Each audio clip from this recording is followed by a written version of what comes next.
Hey yo, PGH Comic Expert here, coming at you with my weekly haul. Not quite as exciting as last week's with the Hulk 181. You know, that was a killer one there.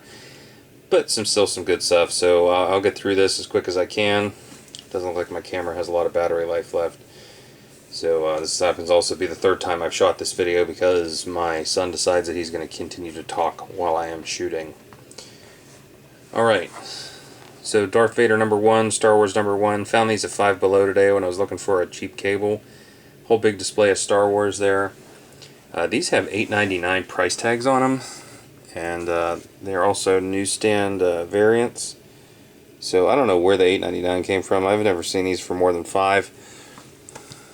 So I bought two of Darth Vader, and I bought one of the Star Wars. I actually read the Darth Vader, and I have to say I'm pretty impressed with it. So let's see. I'm going to start off with my eBay haul. Oh, also when I was there I found a comic book t-shirt. It is actually has the cover of Star Wars 68 on it. I thought that was pretty cool. So I wasn't going to let that shirt go untouched. Alright. See how quickly I can get through this eBay haul. eBay steal, $3, last minute bid, Spider-Man 200. Another steal, a little bit under $10. That is Outcast #1. TV show coming soon. Okay. We Can Never Go Home. Third print variants of 3, 2, and 1. I can't seem to find any other issues of this that are affordable right now, so I just figure I'll pick up the third prints and at least see what it's all about. Cool covers, low print run there. I think Mercer recently featured #1. Of course, he has the first print because he seems to find all this shit much easier than anybody else. Let's see, issue 4 of We Can Never Go Home. That's the first print. Picked that up at my local shop. Rebels #1 at the local shop. Been meaning to read that. More Black Mass comics. Transference #1. It's actually a really cool story. I don't know if that one's going to take off like the other, but I bought it anyway because he only had one of each left. And #2. Read them both. I can't wait to read #3. Alright. That's it for eBay local shop. Pillage that antique reseller, whatever they are, store again. I got Hush trade paperback volume 2. I believe that's the second print because it has the modern DC logo. I picked up Hush volume 1. Can't wait to read that story. Then Clerks Holiday Special. Blue Beetle Modern Comics reprint #3. Doomsday #1 Modern Comics reprint. I believe that's all Steve Ditko art. This was all part of that sale. Master of Kung Fu #24. Still has the value stamp. Reprint of Thor 134. That's Marvel Spectacular #5. First High Evolutionary. Reprint of Thor 137. First Ulik. Don't know what that reprints, but that is a Thor reprint. I got the Flash 194, little Silver Age Flash action there. #190, those are both for sale. And don't know a whole lot about these, but I was able to haggle them down. Wolverine Saga 1 through 4, these are mint. They are for sale. Looks like these reprint a lot of the coolest Wolverine stories that are out there. So anybody wants to trade or anything, feel free. Like I said, I don't know a whole lot about them. Okay, was out of town, visited a shop on the road. Let's see if I can wrap this up in 2 minutes. That's what my camera's saying. So, picked up Superpowers. I believe that's volume 2, #1. And then I love that cover. That's a very Kirby-esque cover, but it's not actually Jack Kirby. Although, speaking of Kirby and superpowers,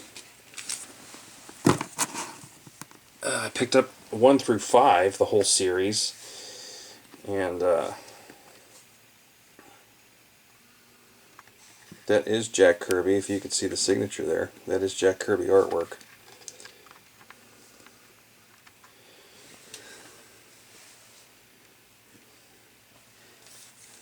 Alright, All-Star Batman and Robin #1, picked that up.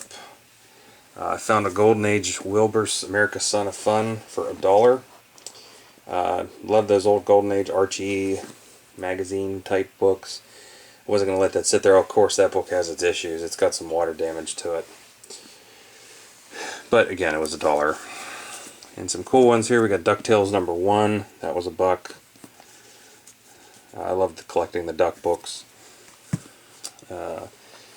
10 Nights of the Beast Part 1. Been looking for that book for a while. I need 1 and 2. Well, I needed 1 and 2. Now I only need 1. And I got some hot books here, so I'm going to go through these, see if I can...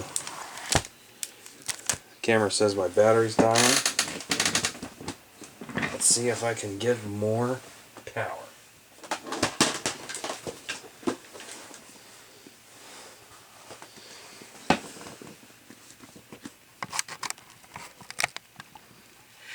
Alright. Camera says I'm good, so let's keep talking now. So I got all those out of the way. I only need 1 more to complete that 10 Nights of the Beast. That's part 2. I can't seem to find that one out in the wild for a cheap price. This one here only cost me $2, so I was pleased with that. Problem with this shop is this is a shop out in Mercer County, and the guy has a lot of comics. It's like a card shop, a gaming shop, and a comic shop, and he's got a lot of books, but it's just hard to go through them all because he's just wedged them. They're just so tightly woven into these bins, and they're not in order, and 85% of them don't have backing boards, so to flip through them quickly takes forever. And usually when I go, I only have about 15 minutes before my kids start getting crazy.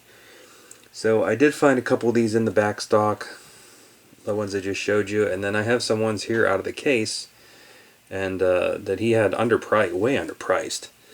So I know we're planning on going back up that way again at the end of September, and I'm most likely going to go revisit that shop again. And if he still has a handful of those books that are still in the case, I'm going to walk out of there with them as well. So there's one. Now here's a cool one.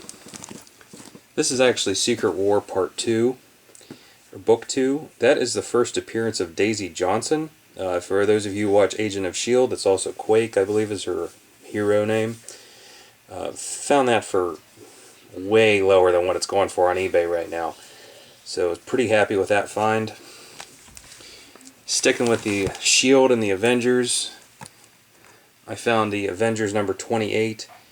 That is a Silver Age classic. It's in rough shape. Is the first appearance of the Collector. First appearance of Giant Man as Goliath. It's got a spine split halfway up the book. And somebody decided that they were going to put it in binders. So that's why I didn't have to pay a lot of money for it. Alright, last week I showed you a book that I said if you ever find it in the wild for cheap, pick it up. Well, I'm going to practice what I preach, and I did find it in the wild for cheap, and that's Jason vs. Leatherface #1. I paid way lower than what this book goes for on eBay. And I don't think this guy realized how, trying to get a good zoom here, how hard to find this book is. So now I've got 2 of Part 1. I'm looking to trade or probably sell it. Maybe I'll throw it on eBay and I'll lowball everybody else on eBay just so I can at least maybe double my money. Okay, and last but not least, this is a really hot book lately, and I don't know why. I've been seeing it shoot up on eBay, and it's $40 to $60 on eBay, and I think it's ridiculous because it's a book from 2003. But hey, it's got a really cool cover, and I paid a fraction of what it's going for right now. But it is a hot book. So that's Batman #612. That's part of Hush. What did it start at 608? So that's like Hush Part 5, I think. And that's a classic Jim Lee cover. Superman is under the influence of poison ivy, I believe, at this point, and he is beating the living shit out of Batman. So, yep, that's it. That's nothing really much else more to say about that. So if I'm looking to collect the whole run of Hush, but I know this. I believe this one in 608 is, I think, the most expensive. There's also a retailer's roundup incentive copy of number 608 running around that's just ridiculously priced, and I just refuse to buy it because I'm not a retailer and I don't go to those round tables, and I'm not going to go spend a ton of money on a round table variant that's really probably not even in the guide. So anyway, cool cover. It's in mint condition. Got the old school DC logo up at the top, which is cool to me. Corners are sharp. It is the direct edition. And like I said, it's just beautiful Jim Lee artwork. Jim Lee never ceases to amaze me when it comes to his skill. Alright, that's the haul. Looking forward to the comments. Short one this time around. If anybody knows anything about that transference book, or if they've all read it too, like I said, I highly recommend it. It's a great story. So if anybody wants to chat back and forth in the comments or send me a note letting me know your thoughts on it if you've read it, I'd be interested to hear, if anybody else is into it.